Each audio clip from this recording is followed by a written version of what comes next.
So the question that might be on your mind is, why do I care?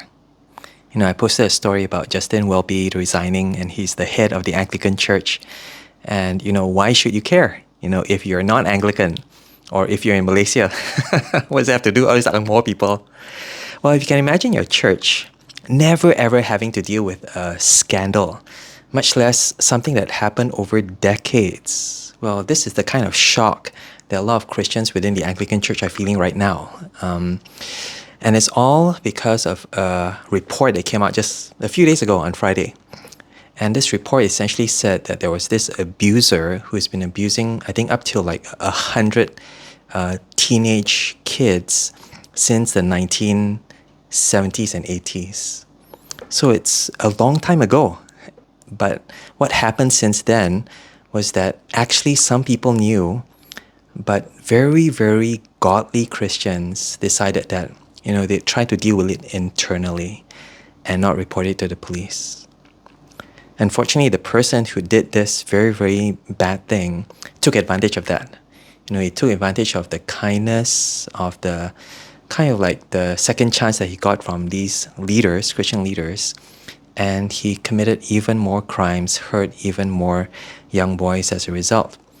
And now these young boys, you imagine in 1970s, 1980s, are really, really old adults right now, and many of them might even be pastors within the church. So on the one hand, for this report to come out is quite shocking because, again, there's implications of cover-up or maybe inaction, and that's one of the reasons why the pressure is for Justin Welby to resign. But on the other hand, it is maybe even a good thing, because you imagine this has been hushed up for so long.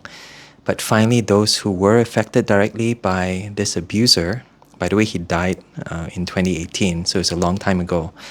But those who were directly abused by him at least have some measure of a closure.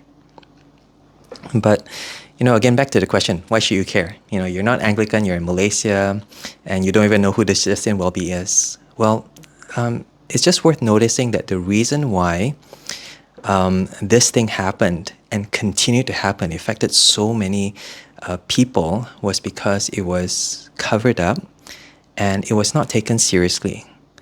Some things, in fact, many things, with the wisdom of church leaders, yes, you can handle internally.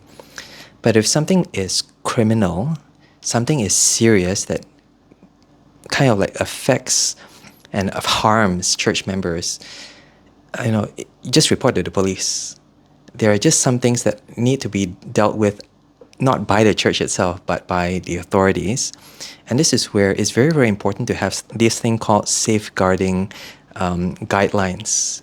It's not a thing here in Malaysia, I know, and some churches have it, very, very good, but it's not widespread. And essentially, it's just a mechanism whereby these incidences, if they happen, hopefully they don't, but if they happen, they can be reported in a way that it really goes directly to someone who can do something about it. And this person cannot be the pastor, cannot be the person in charge, but someone who is independent within the church.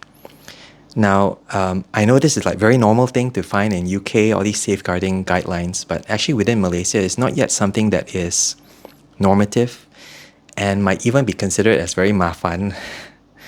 But can I just say that if something as terrible as this can happen to a mainstream church like the Anglican Church, I think we have to be kind of careful to say that it would never happen in my church. In fact, it would be very naive to say that it would never happen in my church.